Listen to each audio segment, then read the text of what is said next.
مفہوم، اس کا مطلب یہ ہوتا ہے کہ شوہر بیوی کے لیے لباس اس طریقے سے ہے کہ بیوی میں اگر فالٹ ہو، بیوی میں اگر کمی ہو، بیوی اگر بدچلن ہو جائے، بیوی اگر بدتمیز ہو جائے، بیوی اگر غلطی کر بیٹھے، تو ایک لباس کی طرح ایک شوہر بیوی کے گناہوں پر، ان کی غلطیوں پر، ان کے غلط حرکتوں پر پردہ ڈالے. کس کی طرح؟ لباس کی طرح. ٹھیک اسی طریقے سے شوہر کے اندر کمی ہو، شوہر کے اندر پرابلم ہو، شوہر اپنی نگاہیں کہیں اور لڑا رہا ہو، شوہر بدچلن ہو گیا ہے، تو بیوی ایک لباس کی طرح شوہر کی کمی کو، شوہر کی فالٹ کو، شوہر کی بدتمیزی کو ایک لباس کی طرح لباس بن کر کے چھپائے، پردہ کر دے. یہ دیکھیے حضرت علامہ مولانا، ان کے نام سے واقف نہیں لیکن بڑے حضرت ہے، تشریف فرما ہے، حاجی عبد المصطفیٰ صاحب امجدی. میں تو ان حضرات کے سامنے بولنے کے قابل نہیں ہوں، لیکن بزرگ کی دعا لے کر کے تھوڑی دل کشائی کرنے کی کوشش کروں گا. بس کمزور آدمی کو دعا چاہیے.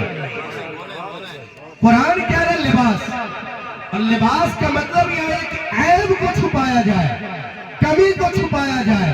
لیکن جو ناسمجھ شوہر ہے، ناسمجھ بیوی ہے، وہ اپنے شوہر کی اور بیوی کی جو کمی ہے دنیا کے سامنے اچھال کر کے اپنی عزت کا جنازہ نکالتے ہیں. لیکن اگر کمی آ جائے بیوی میں، فالٹ آ جائے بیوی میں، بیوی بدچلن ہو جائے، یا پھر کسی بیوی کا شوہر کہیں اور نگاہیں لڑانے لگے، عادت خراب ہو جائے، چال ڈھال بدل جائے، تو پھر اس کو ٹھیک کیسے کیا جائے گا؟ تو وہ علاج سن لیجئے قرآن کے ذریعے سے. میں آپ سے پوچھتا ہوں کہ یہ جو لباس ہے، یہ کپڑا، یہ جسم ڈھکنے کے لیے ہے، لیکن یہ ایک دن گندا بھی ہوتا ہے، اس میں میل بھی ہوتے ہیں، اور اس کی ہم صفائی کرتے ہیں. کیسے کرتے ہیں؟ اسے ہم سرف میں ڈالتے ہیں. سرف اگر میل کو نہ نکال پایا، پھر ہم صابن کا استعمال کرتے ہیں تاکہ اس لباس کو صاف کر سکے. اگر پھر بھی یہ صاف نہ ہوا، پھر اسے ہم رگڑتے ہیں، پھر بھی صاف نہیں ہوا، پھر اسے ہم پٹکا مارتے ہیں، تب جا کر کے اس کی گندگی دور ہوتی ہے. تو یہ اس لباس کی بات کر رہا ہو جو اپنے جسم پر ڈھکے ہیں. لیکن قرآن کہہ رہا ہے کہ بیوی شوہر کے لیے لباس ہے، شوہر بیوی کے لیے لباس ہے. تو اب اگر کسی کی بیوی گندی ہو گئی، کسی کی بیوی خراب ہو گئی، کسی کے بیوی کی چال اور ڈھال بدل گئی، کسی کی بیوی اپنی نگاہیں کہیں اور لڑانے لگی، تو شوہر اس کی صفائی کیسے کرے؟ شوہر اس کی دھلائی کیسے کرے؟ تو میں آپ کو آسان طریقہ بتاتا ہوں. یہ لباس کا جو طریقہ آپ نے سن لیا، سرف، صابن، رگڑ کر کے، پٹک کر کے. لیکن بیوی اگر گندی ہو جائے، اس کی صفائی کرنا ہے تو قرآن کا اعلان ہے، اسے سمجھاؤ. یعنی سرف والا کام کرو، پہلے اسے سمجھاؤ، اسے سمجھانے کی کوشش کرو، اس کے دماغ کو کھولو کہ یہ غلط ہے، یہ صحیح ہے، اس راستے پر آ جاؤ، ادھر سے باز آ جاؤ. لیکن سمجھانے سے، اگر بھیجے میں بات سمجھ میں نہ آئے، سمجھانے سے بیوی راہ راست پر گامزن نہ ہوئی، پھر اسلام کہتا ہے اور آگے بڑھنے کے لیے، اسلام کہتا ہے پھر اس سے بات چیت بند کر دو. کیا کر دو؟ بات چیت بند کر دو. پھر بھی اگر بیوی نہ ٹھیک ہوئی، پھر بھی چال ڈھال نہ بدلا، پھر بھی طریقہ نہ بدلا، تو پھر اسلام کہتا ہے کہ پہلے سمجھائے، نہ مانی، بات چیت بند کیے، پھر بھی ٹھیک نہ ہوئی، آگے کہتا ہے اس سے بستر الگ کر لو. کیا کہتے ہیں؟ اس سے بستر الگ کر لو. اب یہ تین کام ہو گئے، سمجھائے، ٹھیک نہ ہوئی، بستر الگ کیے، ٹھیک نہ ہوئی، بات چیت بند کیے، ٹھیک نہ ہوئی. اب چوتھی صورت کیا ہے؟ تو اسلام کہتا ہے اسے ہلکی پٹائی کرو. کیا کرو؟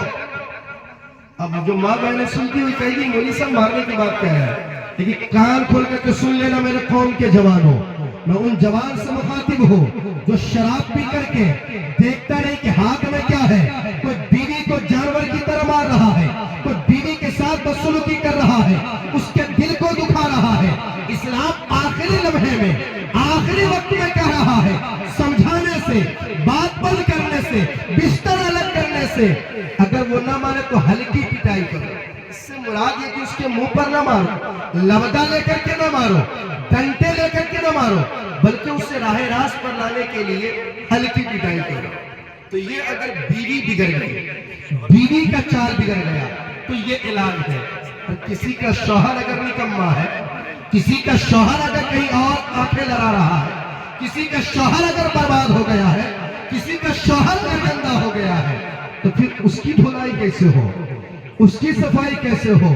تو پھر سیم چیز اسلام کہتا بیویوں سے کہ پہلے اسے سمجھاؤ کہ یہ راستہ اچھا نہیں ہے، یہ راستہ گناہ کا راستہ ہے، آپ کی تسکین کے لیے، آپ کے سکون کے لیے، آپ کی خدمت کے لیے میں حاضر ہوں۔ اگر شوہر نہ سمجھے، بات بھیجے میں نہ آئے، تو اسلام بیوی سے بھی کہتا ہے اس سے بات چیت بند کر دو، اس سے بات چیت بند کر دو۔ پھر بھی اگر شوہر نہ ٹھیک ہوا، پھر بھی چال ڈھال ٹھیک نہ ہوئی، پھر بھی وہ کہیں اور آنکھیں لڑانا بند نہ کیا، تو اسلام کہتا ہے پھر بیوی سے بھی کہ اپنا بستر الگ کر لو، اپنا بستر الگ کر لو۔ اور یہ چوتھی صورت، یہ تین صورت میں بھی اگر شوہر ٹھیک نہ ہوا تو پھر یہاں پر اسلام بیوی کو یہ پرمیشن نہیں دیتا ہے، بیوی کو یہ حق نہیں دیتا ہے کہ وہ اپنے شوہر کو ہلکی پٹائی کرے۔ پھر وہ کہتا ہے اپنے پیرنٹس سے مل کر کے، اپنے بڑوں سے مل کر کے، اپنے سماج سے مل کر کے اس کا حل نکالنے کی کوشش کرے۔ اب یہاں پر میرے قوم کی شہزادی، میرے قوم کی بیٹی سنتی ہوگی تو کہتی ہوگی یہ اسلام نا انصافی کر رہا ہے، یہ اسلام دھوکہ کر رہا ہے، عورتوں کے حقوق کو مار رہا ہے۔ لیکن ایسا نہیں ہے، اسلام نے شادی کے تعلق سے دو حقوق رکھے، قبول کرنے کے سمے، اجازت لینے کے سمے بیوی کو ادھیکار دیا ہے۔ جب لڑکی کہے گی ہاں اجازت دیتی ہوں، قبول ہے، تو ہی دلہا اسے دلہن بنا کے گھر لے جائے گا، تو ہی جا کر کے دلہا قبول کرے گا۔ لڑکی نے انکار کر دیا تو شوہر کے پاس، یا شوہر کے جو دلہا ہے اس کے باپ کے پاس، یا پھر بیٹی کے باپ کے پاس یہ ادھیکار نہیں ہے، یہ حق نہیں ہے کہ اس بیٹی کو زبردستی ودا کر دے۔ تو ایک حق ملا لڑکی کو قبول کرنے کے سمے، اجازت لینے کے سمے، اور دوسرا حق ہے طلاق۔ یہ حق بیوی کو نہیں ہے، یہ شوہر کو ہے۔